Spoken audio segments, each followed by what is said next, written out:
Hi, my name is Lance Kraai with New City Neighbors, and I'm their farm director. And we're going to try to talk about CSA farming, food access, and economic development, neighborhood development, all at the same time. So this should be fun. So just a little bit about myself first. I've been the farm director at New City Urban Farm, which is our urban farm program. We have a 3-acre urban farm in the city of Grand Rapids in the Creston neighborhood. And I've been their farm director for the last 5 years. And we have 120 CSA members on our farm. And we also use the farm to be a youth employment program at the same time.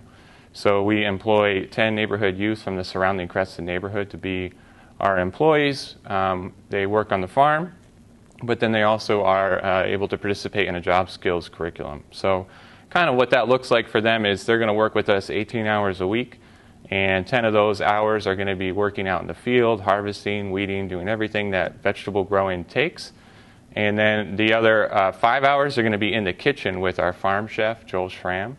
And they'll be making prepared soups and salads to sell to our shareholders and to sell to local corner stores. And then they'll also then participate in a job skills curriculum. So we might talk with them about teamwork, and then they have to go and plant 300 tomato plants as a team.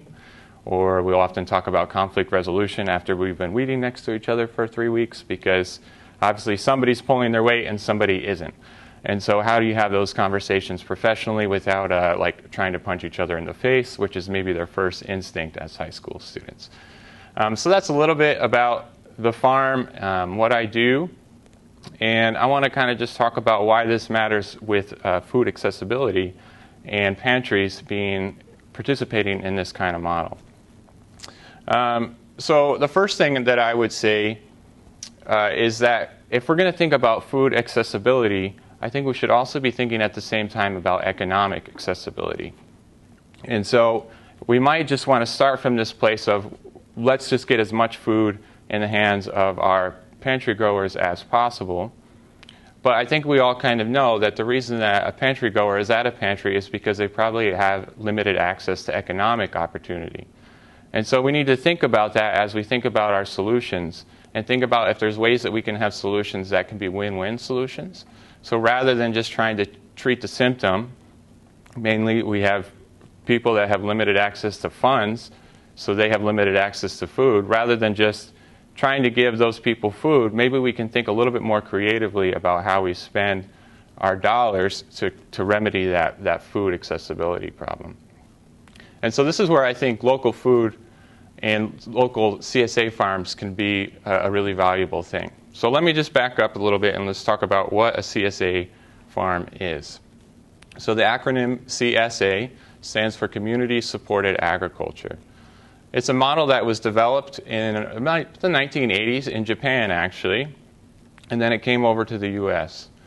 And it's a model that's meant to help small farms in particular be able to be financially viable.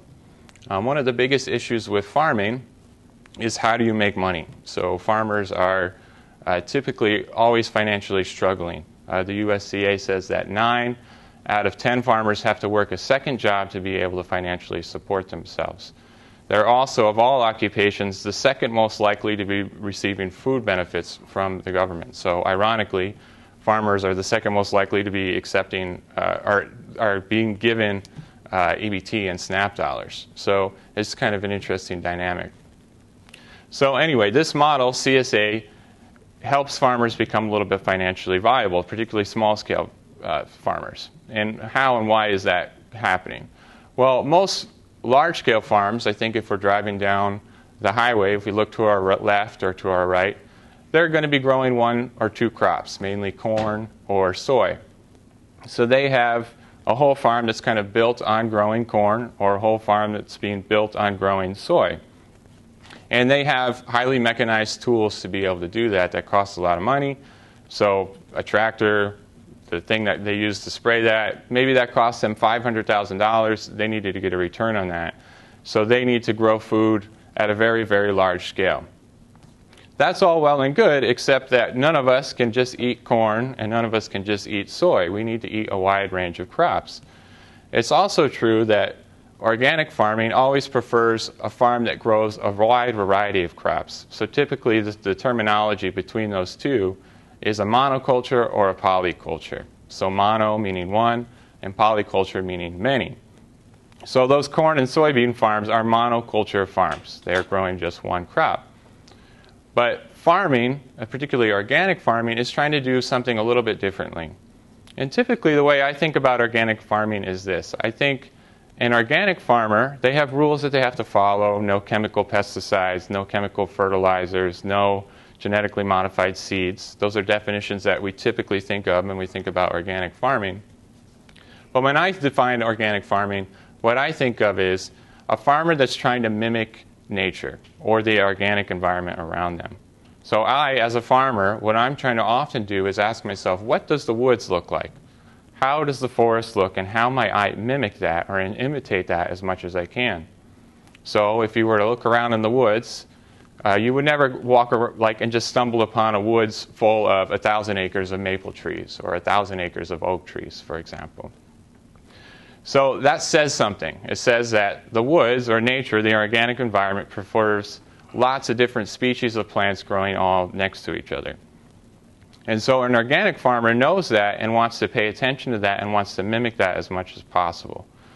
And so that organic farmer wants to grow maybe 100 different types of vegetables all in one small space.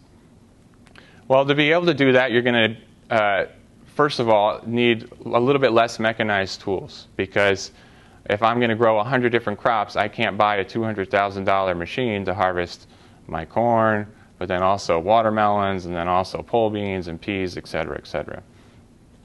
So anyway, this CSA model developed to think about how can a small farm be able to grow all those wide range of crops so that they're able to grow that polyculture, so that their farm can look more like the woods. And so the CSA model came out in the 80s and it arose to remedy that situation. And so when a farmer is a CSA farmer, they're growing a whole wide variety of crops for their one customer. So that CSA customer becomes a shareholder in that farm. They show up at the farm and get this wide range of produce from that farmer. So they can get all their vegetables needs met by just one farmer.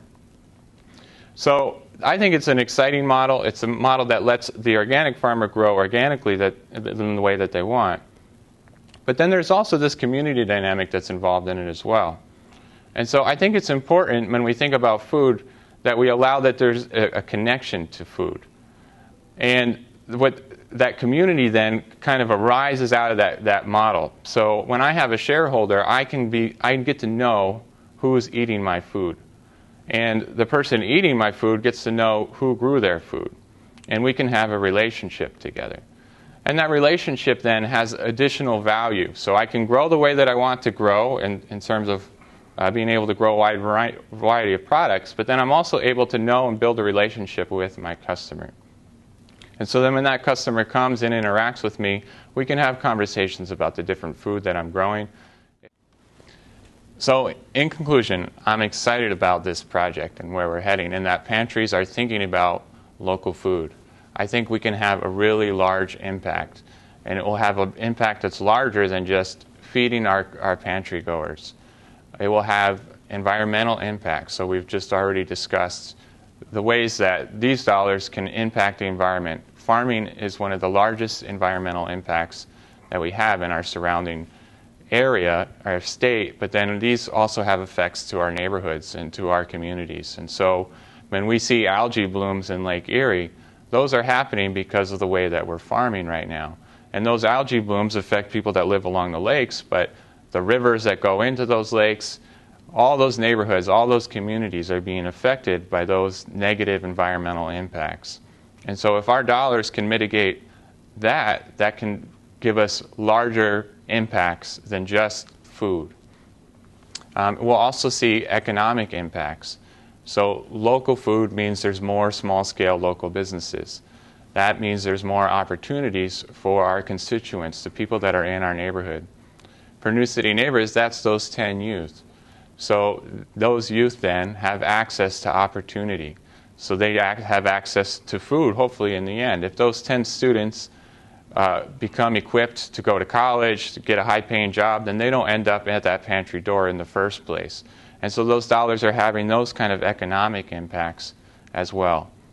And then finally, it's going to have a communal impact. If we're building those connecting relationships between farmer and customers, between people that go to the pantry and where that food is being grown, we're going to see a whole intangible, really, kind of thing of just community. So for us, we're growing food for the other way, and we were able to have conversations. That pantry largely serves a Latino population, so we got to have a conversation together. What does that Latino population want from us as a grower? We're building community, we're building connections. They can come out and visit our farm, see what we're doing, so that they can feel like they're a part of something much larger and much bigger than just going to a pantry and just surviving in a certain sense. They're being part of a movement to fix their neighborhood and to be able to have these large, wide solutions. So I'm excited about where we're heading. I'm excited that pantries are thinking about local food, local and sustainable agriculture, and I'm looking forward to seeing where all this goes in the future. Thank you for your time.